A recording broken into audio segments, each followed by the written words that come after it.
నేటి శుభవచనము, బాధింపబడువారి పక్షమున యెహోవా వ్యాజ్యమాడును.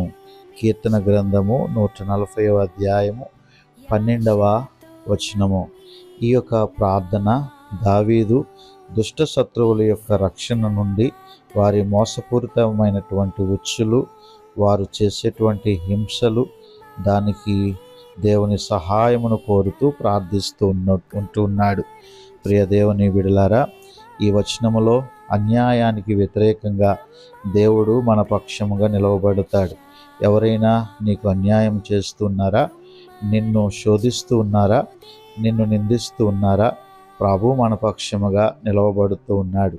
అలాగనే దరిద్రుల పక్షముగా ఆయన నిలవబడి సహాయము చేయడానికి సిద్ధముగా ఉన్నాడు.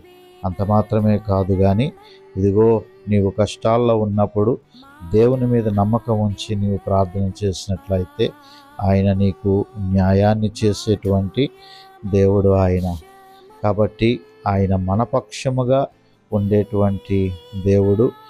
ఎన్నడూ కూడా దేవుడు అన్యాయము చేయుట అసంభవము అని యోబు చెప్తున్నట్లుగా, ఎవరి ద్వారానైనను మనము బాధించబడుతున్నట్లయితే మన పక్షముగా ఆయన వ్యాజ్యమాడుతాడు.